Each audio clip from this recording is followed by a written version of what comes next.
கொஞ்சம் இந்த வீடியோ பார்த்துட்டு வாங்களேன்.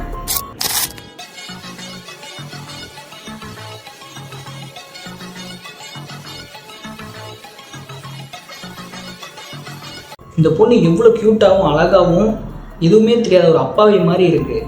இந்த பொண்ணு ஏதாவது தப்பு பண்ணியிருக்குமா அப்படின்னு சொல்லிட்டு நம்ம பசங்க க்ரஷ் லிஸ்ட்லேயே சேர்த்துக்கிற அளவுக்கு இருக்க இந்த பொண்ணு பேர் தான் இசபெல்லா குஸ்மேன். அழகு இருக்க இடத்துல தான் ஆபத்து இருக்குன்னு சொல்லுவாங்க. நான் உங்கள் Aravind. Let's get into the video. அமெரிக்காவே புரட்டி போட்ட ஒரு கேஸ் தான் இந்த கேஸ். கிட்டத்தட்ட தனக்கு 18 வயசாகி ஃபர்ஸ்ட்டு எல்லோரும் கேட்க வெட்டும்போது இந்த பொண்ணு மட்டும் அவங்க அம்மாவை கிட்டத்தட்ட 150 டைம்ஸ் குத்தி கொண்டிருக்காங்க. அதுக்கப்புறம் அந்த பொண்ணு மேலே உங்களுக்கு கடும் கோபம் வரலாம். ஆனால் இந்த கதை முடியும் போது நீங்கள் அந்த பொண்ணு மேலே பாவப்படுறதுக்கும் நிறைய வாய்ப்பு இருக்குது. ஆனால் அவங்க அம்மாவும் அப்பாவும் சின்ன வயசுலேயே டைவர்ஸ் பண்ணுறாங்க. 2 பேரும் செப்பரேட்டாக வாழும்போது அங்கே இருக்க லா படி இவங்க வீட்டில் கொஞ்ச நாளும் அவங்க வீட்டில் கொஞ்ச நாளும் இருக்கணும் அப்படின்ற லா தான் அந்த டைமில் இருந்திருக்கு. ஸோ அந்த ரூல் படி கொஞ்ச நாள் அவங்க அப்பா வீட்டில் இருக்காங்க. இந்த பொண்ணுக்கு அவங்க அப்பானா ரொம்ப பிடிக்கும். கொஞ்ச நாள் கழித்து பார்த்தீங்கன்னா 18 வயசு ஆகுது அந்த பொண்ணுக்கு. அந்த பொண்ணு வந்து அம்மாட்ட ஒப்படைக்கப்படுறாங்க. அவங்க அம்மாவோட இருக்காங்க. அம்மா பொண்ணு இவங்க 2 பேருக்குள்ள ரொம்ப சண்டை வந்திருக்கு. இது தாண்டி இவங்க அம்மா ஒரு கட்டத்துக்கு மேலே போலீஸ்கிட்ட சொல்லி வந்து வார்ன் பண்ணிட்டு போகிற அளவுக்கு இந்த பொண்ணு நிறைய விஷயங்கள் பண்ணியிருக்காங்க. ஒரு நாள் அவங்க அம்மா வந்து பாத்ரூமுக்கு குளிக்க போகிறாங்க. ஒரே அலறல் சத்தம். என்னடான்னு சொல்லி வெளியில் நின்றுட்டு பார்க்கும்போது தான் டோர் வழியாக ரத்தம் வலியுது.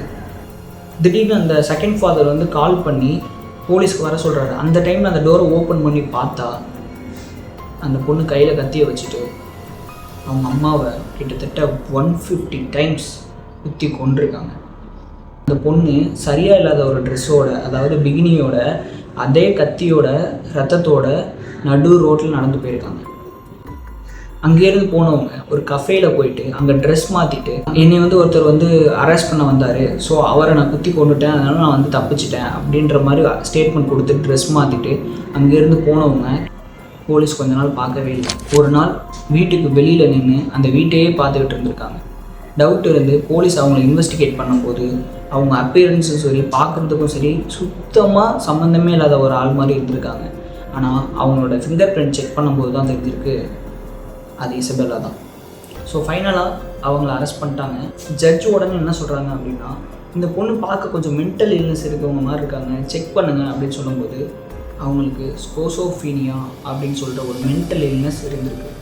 த மாரல் ஆஃப் த ஸ்டோரி, ஒரு பொண்ணோட லைஃபே போயிடுச்சு. இது அந்த பொண்ணு தானடா காரணம் அப்படின்னு நீங்கள் சொன்னீங்கன்னா கண்டிப்பாக கிடையாது. இல்லை, பேரண்ட்ஸாக இருக்கிறவங்க தன்னோட குழந்தைங்களோட லைஃப்பை பற்றி யோசிக்கிறவங்க நிறைய பேர் இருக்காங்க. அதை தாண்டி அவங்களுக்குள்ளே வர சண்டைகளை அதை எப்படி டீல் பண்ணணும், பசங்களுக்கு நேராக சண்டை போடுற ஃபேமிலிஸ் இன்னும் எவ்வளவோ இருக்குது. அதில் அஃபெக்டான பசங்க பொண்ணுங்க இங்கே எவ்வளவோ பேர். அப்படி இருக்கும்போது அது ஒரு கட்டத்துக்கு மேலே ஒரு இல்னஸாக மாறலாம். இதே மாதிரி ஒரு இன்ட்ரெஸ்டிங்கான வீடியோவில் உங்களை வந்து பார்க்குற வரைக்கும் உங்களிடமிருந்து விடைபெறுவது உங்கள் அரவிந்த்.